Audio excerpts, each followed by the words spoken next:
So in this video of drawing dynamic poses from reference, I chose these two poses from Pinterest. I tried to pick the poses that were the most dynamic. So I started out with this pose with her, and then the next pose with One Punch Man, and like a foreshortened punching pose. So with this one, I started out with the head, and I used a box shape for it to show the angle of her head tilting up. That way you kind of see a little bit more when you're working out the rest of the body. With the rest of the body, I'm working in with the circles and ovals. So I'm going in and I'm adding in the oval shape for the chest area, along with another oval shape for the waist. And I'm going in and adding in the central line. And because the body is a little twisted, that's why the center line is kind of going, it goes a little bit hidden when you go down toward the waist area. Because she's in kind of like a stretched out pose, pretty dynamic with her twisting, and she has her arm coming down, which is also kind of a little foreshortened because it comes closer to you as it goes down. So I added that circle for the shoulder, cylinder for the arm, circle for where the elbow would be. But since the elbow is hidden, I'm kind of just adding it in there. That way you can kind of see how to create that arm to make it a little foreshortened. I'm adding in the rough to where the hand will be. I'm adding in the circle for the shoulder on the other side.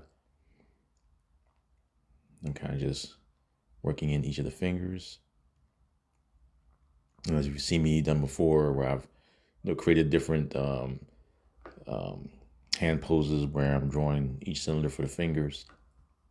And that's kind of like my method for drawing and practicing with fingers, is drawing cylinders for the fingers and try to work my way off of that. Then when I start to add in details, you go in, erase those lines, and start to add in the details for the actual hand. So I'm going and working in a little bit more. And see that I like to add in the hand first before I start to work into the weapon that she's holding. Because sometimes when I'm drawing hands holding weapons, sometimes I'll draw the hand first before I draw the weapon out. It's kind of like my method for drawing them.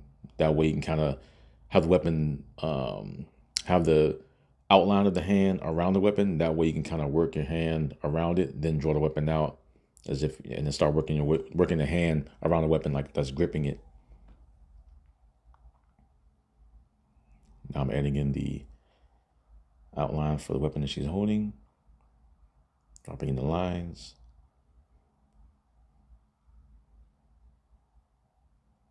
I didn't want to get too detailed into it. I just kind of roughed in a quick shape for where the weapon would go near her hand.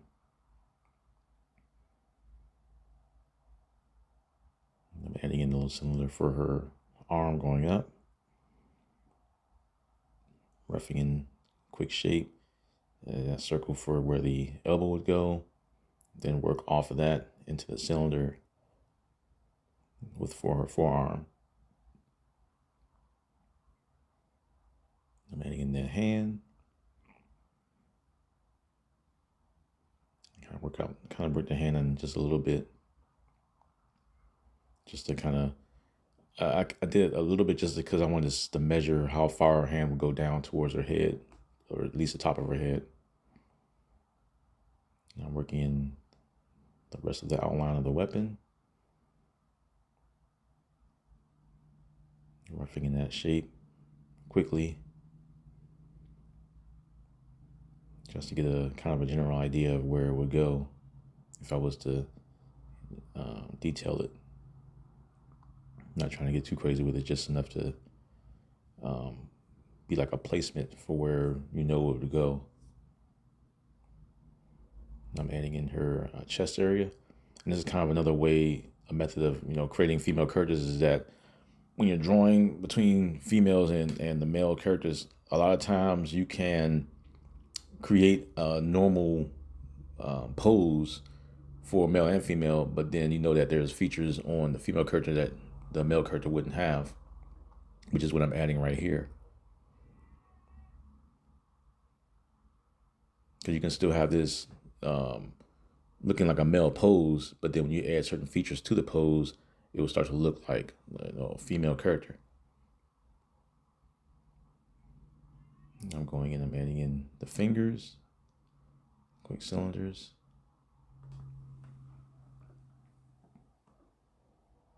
Just roughing out the fingers quickly. That we can kind of draw them out.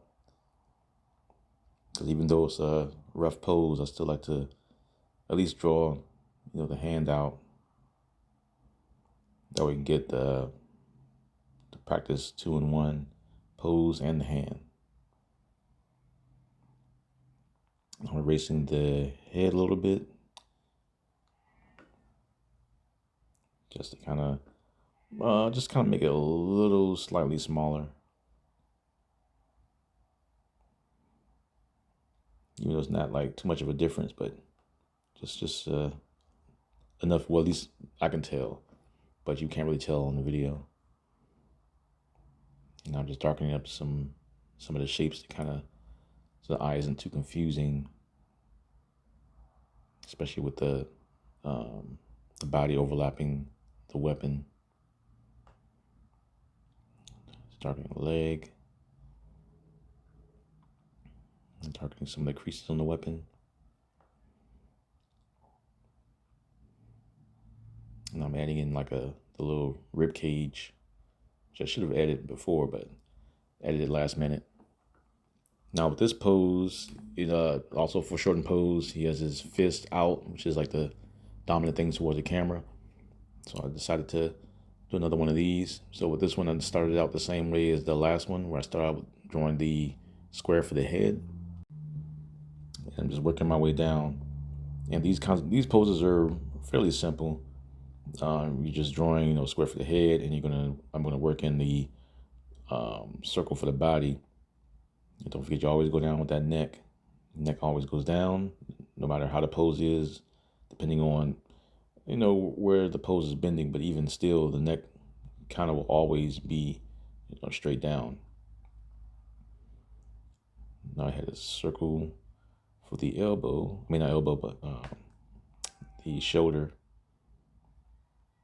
And kind of like a little moon shape for the arm, because as you work your way towards the forearm, and you're literally just overlapping shapes. You're taking the shapes, you're overlapping them. It's almost like if you put 3 circles in front of you and just rotate the 3 circles in front of you, and you'll see how those shapes will look overlap as you go. I'm adding in the circle for the knuckles. I always have to do that. Circle for knuckles, that way I know where the fingers will be placed. So adding in the fist, or balled up fist. Getting all those little shapes in there. Working in the thumb. This is retracted in to create that fist. And it's all about these poses are all about looking at shapes, looking at the body, and you're trying to find all the shapes of the body to make it work. And when you get the shape straight, then you know how to add details to it and create your pose. That's right. I'm just adding a little waist, even though you can't really see it. But that's it for this video. If you want to see more videos like this, don't forget to hype it up, hit the like button, subscribe, and comment for anything else you want to see. And take care.